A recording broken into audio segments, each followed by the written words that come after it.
Yeah, so I went and grabbed a copy of my book, and so there were 6 features of the perfect job that I thought of. Can't get fired, pays well, can't go out of business, work is meaningful, set your own hours.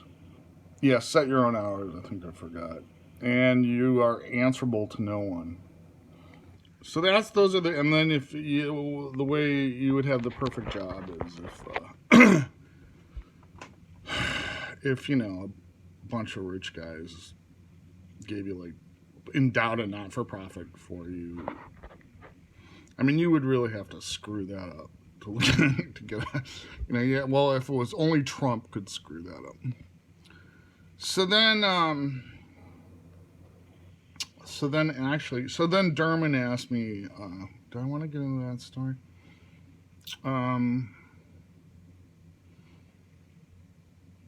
So let's think about this for a second with the not-for-profit idea. First of all, my contention is that in really the very, very first lectures of economics, it's just flagrantly obvious how screwed up it is. So one of them is okay, well, in micro, the first thing in the first lecture is there exist markets and there exist firms, and firms exist to maximize profits. But if you think about generating a profit is pretty high hurdle to stay viable. Not-for-profits are perfectly capable of generating revenues, and maybe even revenues in excess of expenses. But people will also donate to not-for-profits, and in theory, some people for very perverse reasons. And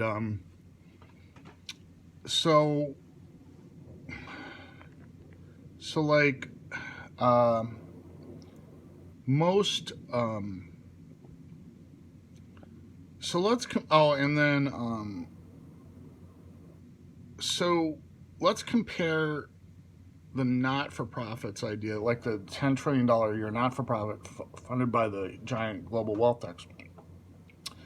And this goes around and creates millions and millions of not-for-profits around the world. So I live across from Columbia, so I could go online, and here's this global not-for-profit, and I create my own Scott Solomon not-for-profit, and I want to tutor non-native speaker Columbia students in English or math, or other students in writing, mathematics, economics, coach them what professors to take. I mean, you'd be surprised how incompetent the Columbia bureaucracy is in steering them to the right professors. Very few economics students graduate with econ degrees knowing who Mike Woodford even is. The best guy in the whole freaking school. They don't even know who he is. I guarantee you. That's how crappy the bureaucracy is. So I go online, describe what I want to do, and say, okay, I'll do that for, I'll set my own hours, and, you pay me $40 an hour. Okay, that doesn't exist. So, instead of, sitting around all day looking at Twitter, I'd be doing something productive, tutoring guys, creating goodwill among the international students. And they wouldn't have to, I don't have to, scrounge for business. I don't have to charge some 19-year-old $40 an hour. Why should some 19-year-old who's got to pay $80,000 a year to go to Columbia, why should he have to pay me $40 an hour to help him with his English? And I wouldn't even want to take that money. But if there was a global not-for-profit, I'd probably spend 30 hours a week doing that, maybe more. So this is one of the terms I hate the most in economics is full employment. Full employment is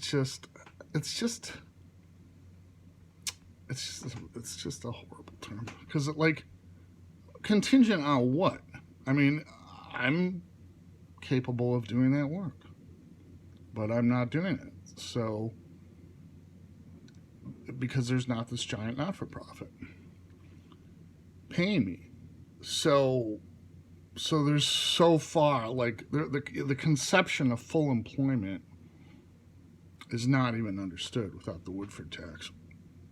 In fact, maybe like I should revise these lectures because they do, some of them are very rambling, and make like the Woodford tax have like a sixth component, which is like economics doesn't understand the term full employment, or has a very mealy conception of what it should mean. And then the other, so think of a competing idea, like, and this is an idea I just can't, it really irritates me, is like UBI. I mean, I guess I'm for it rather than being against it, but like, why? It's like you give these guys an extra $12,000 a year, including guys who don't even need it, and then you don't have to think of anything creative. That's like how the enlightened elites, quote unquote enlightened elites, think. Hey, let's just give the guys who can't cope with the world, we'll give them $12,000 a year and not have to think about them anymore. That's like that's the condescension around ideas like UBI. It's like that scene in the movie, there was this movie, the 3:10 to Yuma, I think it was the remake, where Christian Bale had his leg injured in the Civil War. And he's talking to the Russell Crowe character. And he goes, well, they gave me, he owns his farm that he bought with like the $250 the government gave him for his leg injury. And he said, after thinking about it a long time, I realized they didn't give me the money so I'd walk away. They gave me the money so they could walk away. So that's what UBI is. It's like, hey, if we just give all these, guys $12,000 a year, we're doing good. That's all we got. That's all the thought we have to expend in creating a better society. It's just give these guys $12,000. I think the global not-for-profit thing would be like, I mean, these, people would, I mean, you'd probably still have to have a social welfare system, but, you could have not-for-profits that just genius up ideas for not-for-profits. And then, I mean, you'd have to have a robust auditing mechanism, but then you'd employ people who like to audit stuff. So that is why a giant, like $10 trillion a year not-for-profit is, and I think it dwarfs the idea of UBI. I mean, it's just a beautiful idea, a giant not-for-profit. I can create my own not-for-profit, All right, so we'll move on to the fourth component in the next video, the global retirement account.